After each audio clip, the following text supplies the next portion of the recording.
Au départ, c'est une commande en fait, hein. C'est un texte qui m'a été demandé par le musée de Lille. J'étais censé parler de, enfin pas parler au sens critique d'art, pas parler au sens savant, hein, mais faire quelque chose à partir d'un tableau du musée de Lille qui est un tableau de Goya qui s'appelle Les Jeunes, parce qu'il fait pendant au tableau Les Vieilles. Voilà. C'est une commande qui nécessitait un travail d'environ 10 feuillets. C'était pour faire une lecture d'une demi-heure en fait. Et puis j'ai continué, bon je ne sais pas trop pourquoi au départ, donc en fait j'ai laissé venir le matériau. J'ai laissé venir le matériau au fur et à mesure qu'il apparaissait dans le mouvement que je suivais. Et c'est peut-être ça qui donne la sensation qu'il y a une diversité de pistes possibles, voire plusieurs livres, comme tu dis effectivement. Parce qu'il n'y a pas de, enfin, il n'y avait pas dans ma tête de programme préconçu d'aucune manière, pas de fiction à accomplir, pas d'histoire à raconter, enfin, rien qui m'aurait permis au départ de savoir où j'allais, voire même où je voulais aller. Et par voie de conséquence, bon, ce qui figure dans ce livre est ce qui est arrivé d'une manière parfaitement aléatoire par un système d'association comme ça, différentes à chaque fois, ce qui est arrivé au fur et à mesure que le parcours s'invente. Et c'était d'ailleurs la seule justification d'écrire ce livre, puisque c'était une sensation très, très délicieuse que de voir les choses apparaître et survenir dans la quasi-totalité des séances pour des raisons et sur des critères que j'ignorais absolument. Voilà. Donc il y a un côté un peu autobiographie comme ça de l'enfance, qui est un peu le fil conducteur quand même, mais surgissent des épisodes qui concernent d'autres personnages qui apparaissent et qui n'ont pas de lien spécial avec ma propre vie, mais avec plutôt une vision de l'enfance, en tout cas de l'enfance de ces années-là, c'est-à-dire la fin des années 50 en fait. Voilà. Donc effectivement, il y a des pistes qui s'entrecroisent, mais encore une fois, ça ne relève pas d'un programme. Quoi. Ça a surgi, c'est advenu, comme s'il y avait une espèce de voix comme ça qui demande « mais raconte-moi, voilà. Raconte-moi, évoque-moi. » Voilà. Et on accepte cette sollicitation, voilà, parce qu'elle est charmante. Ça ne relève pas d'une biographie subjective, si tu veux. C'est pas aucun des épisodes, pour autant qu'il y ait des épisodes, il y a des épisodes, enfin aucun des épisodes qui se succèdent dans ce livre, la mort d'un tel, la rencontre avec une telle, ne serait situable dans ma propre histoire. Aucun. En même temps, aucun de ces épisodes ne sont non plus... aucun des épisodes ne sont en question, donc ne sont non plus sans lien aucun avec ce qui a eu lieu à un moment ou un autre dans mon enfance, par exemple, ou dans ma préadolescence. L'effort, si effort il y a dans cet espace-là, c'est plutôt un effort de fabrication d'une image de synthèse, quoi, une enfance à mi-rurale, mi-urbaine, enfin urbaine au sens petite ville, à la charnière des années 50-60, donc à la charnière aussi de l'enfance et de l'adolescence, au moment où à la fois une histoire, la France d'avant les Glorieuses, hein, et une biographie, le passage enfance à adolescence ou préadolescence, va avoir lieu, et va avoir lieu dans l'énigme que c'est que le surgissement de ce lieu nouveau, c'est-à-dire une nouvelle période dans l'histoire et une nouvelle période dans la biographie de l'individu. Bon. Moi j'ai essayé de synthétiser un peu ça, quoi. Alors, avec des éléments qui effectivement sont plus ou moins repérables dans ce que j'ai traversé, mais moins du point de vue de l'anecdote que du point de vue des tonalités émotionnelles, quoi, plutôt. Enfin, ce mélange d'angoisse, de perplexité, de sensualité, de jubilation, des choses à découvrir, quoi, qui sont des attributs de l'enfance de manière la plus banale qui soit.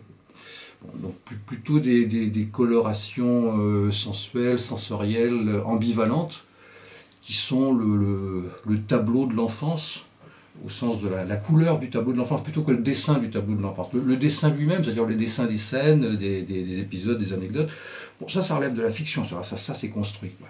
Ça c'est construit comme on construit du romanesque, quoi, comme on construit des histoires, comme on élabore de la fiction, comme on invente, disons.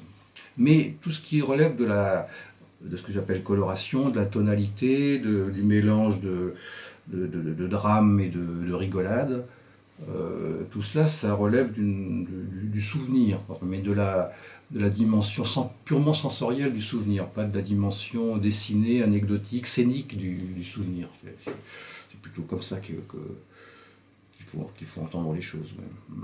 Je crois que si ces fictions-là, celle-ci bien sûr, mais d'autres avant, mais celle-ci se focalise tant sur ce moment de l'âge, c'est-à-dire la fin de l'enfance, la bascule vers l'adolescence, parce que ça touche d'une manière directe, violente,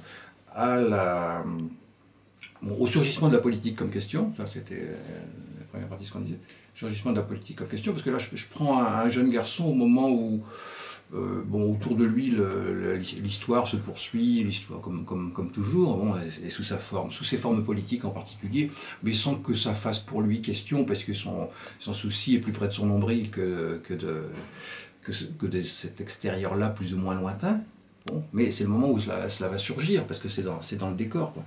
Et où en même temps, mais c'est pas inintéressant que ce soit justement en même temps, le souci sexuel, c'est-à-dire l'énigme que sont les fillettes elles-mêmes en train de devenir des adolescentes et des jeunes femmes, le moment où ce souci-là surgit comme question, comment dire, tout d'un coup étrangère, c'est-à-dire sortie du naturel, de la sensualité spontanée de l'enfance qui est tout aussi sexualisée que celle d'après, mais qui ne sépare pas de la même façon la sensualité sexuellement connotée et la sensualité pour la nourriture, pour les matières, la boue, l'herbe, les végétations. Enfin bon, il y a ce moment où les composantes de la sensualité se séparent les unes des autres, et au détriment d'une sensualité diversifiée, se résorbe dans la dimension purement sexuelle de la sensualité. Bon. Alors, ce qui inquiète beaucoup les jeunes gens, les enfants qu'on a tous été, ce qui travaillent, comme on dit, quoi. Mais ce qui fait aussi, ce qui active aussi la pensée, quoi, parce que la curiosité sexuelle est, dans ce moment-là, est la condition de la curiosité en général et de la curiosité intellectuelle en particulier. Donc c'est aussi l'éveil au savoir qui en passe par là. Donc on est là dans ce moment des vies où coagulent sous la pression de l'inquiétude sexuelle ces curiosités-là.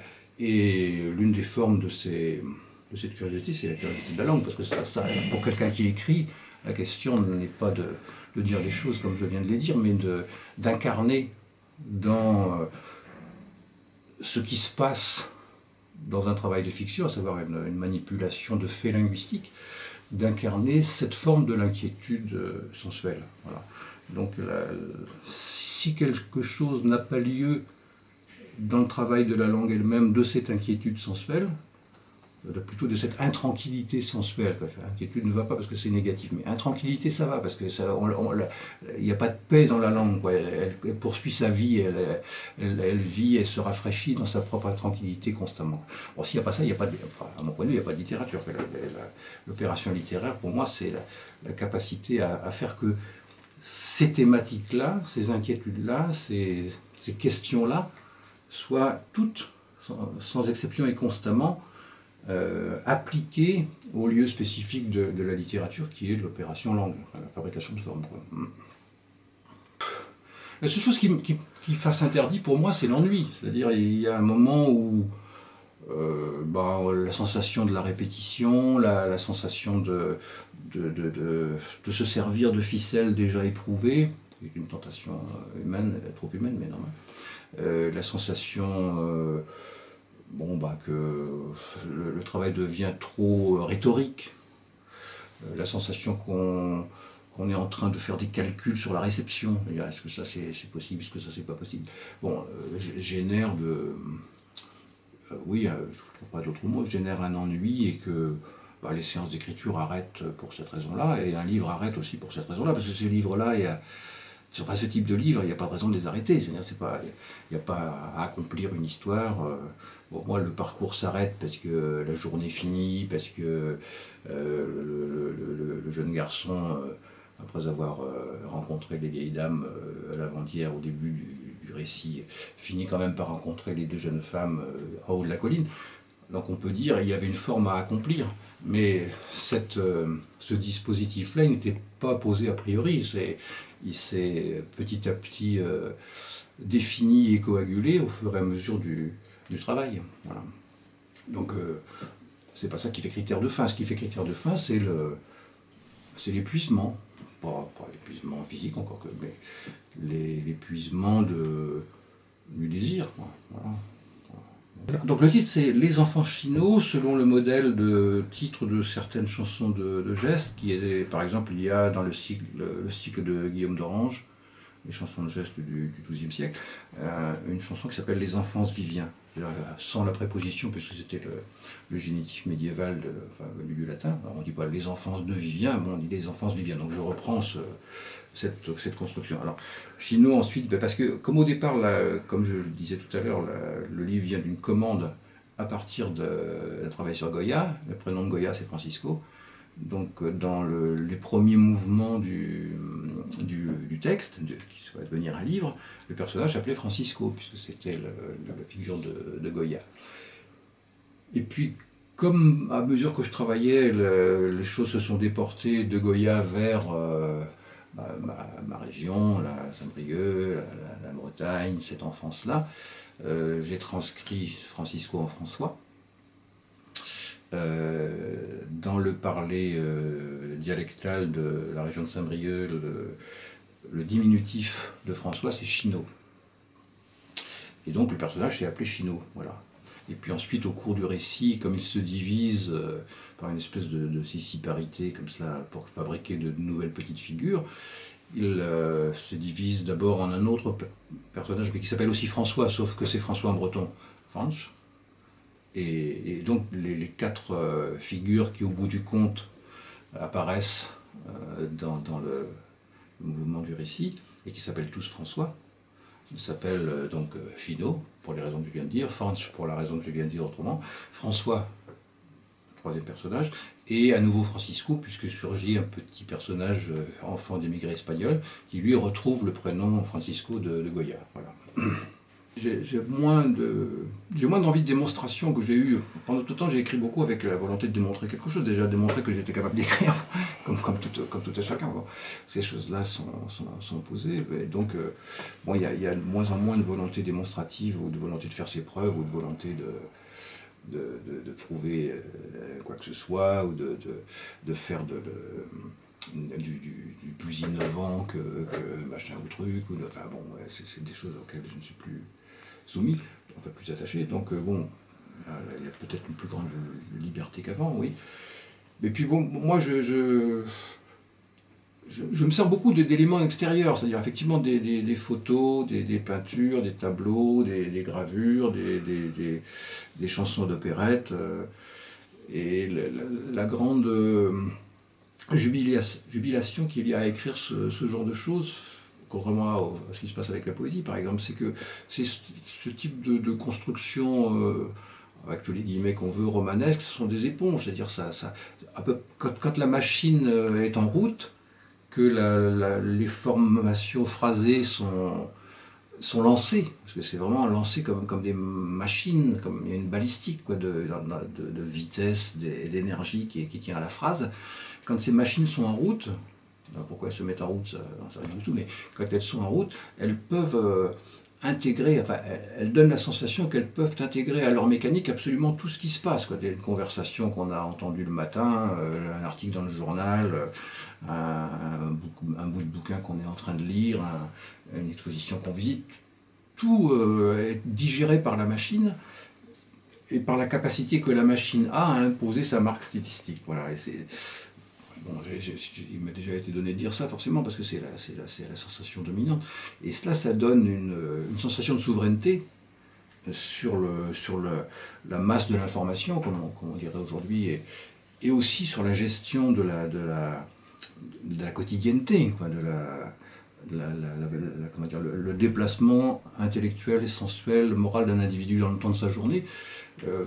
Bon, ça donne l'impression de souveraineté parce que dans le cadre de ces séances-là, on n'est pas soumis, quoi. On n'est pas soumis à la dictée des emplois du temps, à la pression de l'idéologie, à la conformité à quelques formes de socialité que ce soit. On est souverain. Souverain. Alors, souverain pour un bénéfice ridicule, mais souverain quand même, peu importe, dans le temps des séances. Et donc là tout entre. Enfin, on a la sensation que tout entre. Et la jubilation consiste à gérer cette entrée, quoi, à faire que quelque hétérogène au projet, que ce soit une image ou une citation, ou une référence, ou une photo, la puissance stylistique dont on dispose est capable de la faire entrer dans l'homogénéité d'un parcours.